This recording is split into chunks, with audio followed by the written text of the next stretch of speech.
Mirë se vini në kanalin ton, mos harroni të bëni subscribe dhe të klikoni si përzieles për të marrë njoftimet më të reja. Faleminderit!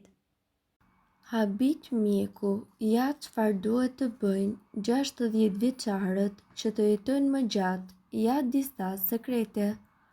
Kur kapni të 60-tat, mund të keni më shumë kohë që të merreni me veten tuaj, dhe ajo që është më e rëndësishmja është fakti që ju duhet të kujdeseni për shëndetin tuaj në këtë moshë në një aspekt tjetër.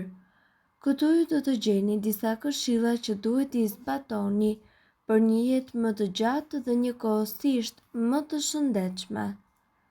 Nuk është kurrë vonë për të nisur një jetë të shëndetshme. Mos mendoni që vetëm jeni 60 vjeç dhe trupi juaj nuk ka më shpresë. Përkundrazi, me kujdesin e duhur, ju mund të eliminoni dëmin që mund të ketë shkaktuar organizmi tuaj. Një nga gabimet më të mëdha që pengojnë jetëgjatësinë është mendimi se jeni vonë, prandaj mos e bëni. Filloni të ecni ose të merreni me aktivitete fizike minimalisht 2 orë në javë. Jepini kohën e duhur mendjes tuaj. Stresi, siç e kemi thënë, është një nga vrasësit e heshtur, dëmet e të cilit nuk i vëmë re derisa është tepër vonë. Kur kapni të 60-tat, jeta qetësohet dhe ritmi nuk është më i ngarkuar. Këto janë kushtet perfekte për të marrë me shëndetin e mendjes. Nuk thon kot, një mendje shëndosh në trup të shëndosh. Gjeni kohën që të kujdeseni për trupin tuaj. Mos e lini edhe trupin tuaj që të dalë në pension, vetëm sepse ju nuk punoni më. Ushqehuni me produkte të shëndetshme dhe sigurisht merreni me aktivitet fizik. Organizmi juaj do t'ju a di përnder. Mos të lejoni që të plagështohet, pasi kështu muskujt dhe kockat tuaja fillojnë të degradojnë. Mendoni pozitivisht për procesin e plakjes. Studimet më të fundit sugjerojnë se nëse keni një qasje vërtet pozitive ndaj plakjes, ju arrini që të zgjasni jetën tuaj me 7.5 vite. Prandaj mos u shqetësoni në qoftë se vitet shtohen, mendoni vetëm për gjërat që ju keni arritur mes tyre. Mos neglizhoni takimet me mjekun. Ajo çka është më e rëndësishme në çdo moshë, por tani edhe pak më shumë, janë kontrollet e shpeshta tek mjeku. Duke qenë se trupi juaj nuk funksionon si më parë dhe shqetësimet shëndetësore fillojnë dhe shfaqen, këshillohet që të kryeni vizita të shpeshta me mjekët përkatës në mënyrë që të keni gjithçka nën kontroll. Gjithashtu është mirë që ju të parandaloni se sa të kuroni një sëmundje. Edhe nëse ju duket sikur mjeku e ka egzageruar me analizat që ju kërkon të bëni, dëgjojeni këshillën e tij. Në qoftë se ju jeni korrekt me analizat tuaja që ju kërkon të bëni, dëgjojeni këshillën e tij, sepse mjeku juaj do ta ketë më të lehtë për t'ju dhënë diagnozën dhe kurën e saktë. Dilni sa më shumë me miqtë tuaj. Shoqëria është e rëndësishme kudoherë. Kur vitet kalojnë, shumë persona fillojnë dhe mbyllen në vetmi. Diçka e tillë nuk është e këshillueshme. Prandaj sa më shumë mundësi të keni që të dilni shëtitje, takohuni me miqtë tuaj, nxirrni nipat apo mbesat në park. Pra shkurt duhet ta shijoni shoqërinë me personat e tjerë. Ndërkohë, këtu ne do t'ju tregojmë disa rregulla të tjera që njerëzit mbi 60 vjeç duhet që të ndjekin, si për shembull, cilat janë vitaminat që duhet të marrin gratë. Me kalimin e moshës, ulet aftësia e organizmit për asimilimin e ushqimeve.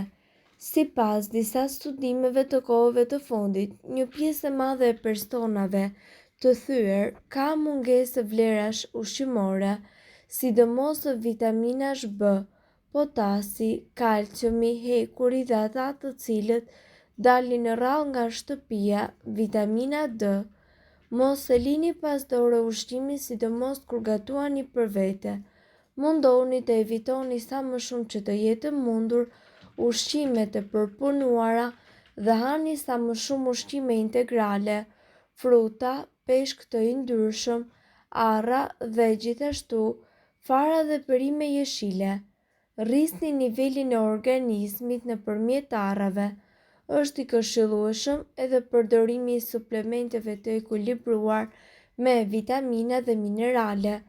Për personat në moshën mbi 65 vjeç, sugjerohet një suplement me 10 mikrogram vitamin D. Shumë të moshuar përdorin edhe vitaminën E, e cila është e rëndësishme në sistemin imunitar si edhe në shëndetin e trurit.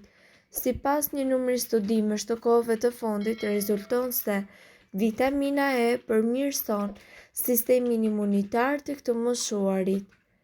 Duhet që të konsumoni sa më shumë erëza si majdanoz, shafran ose rozmarina.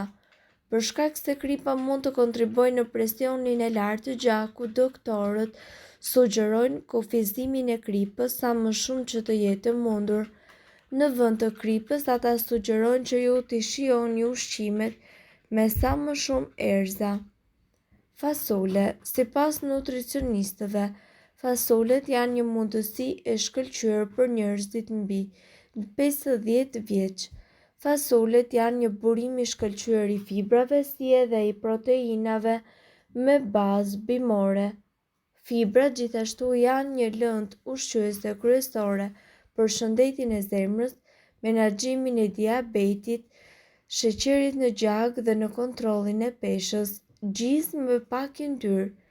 Në rast se nuk e keni dëgjuar, gjisa po bën një rikthim të madh. Është një opsion i shkëlqyer për njerëzit mbi 50 vjeç. Ky ushqim proteinik është një zgjidhje e shkëlqyer për çdo vakt të ditës. Zarzavate me gjethe jeshile.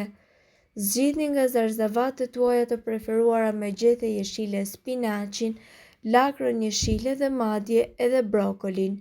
Këto perime janë njëkohësisht të larta në fibra, hekur, magnez, kalium dhe kalcium, të cilat janë të gjitha vendimtare për shëndetin e zemrës.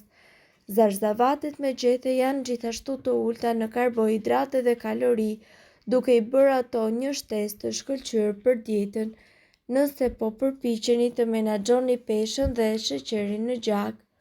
Frutat e pyllit, të gjitha llojet e manave duke përfshirë luleshtrydhet, boronicat, manaferrat, janë të mbushura me përfitime shëndetësore për njerëzit mbi 50 vjeç.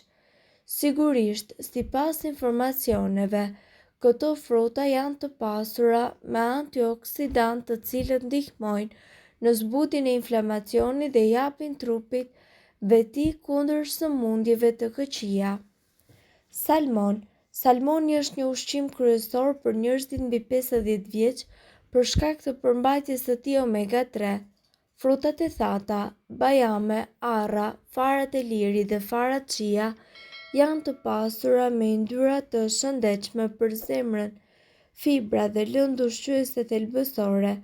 Ato mund të ndihmojnë në ruajtjen e lëngjeve të kolesterolit të shëndetshëm, të mbështesin shëndetin e tretjes dhe gjithashtu të ofrojnë një burim të proteinave me bazë bimore.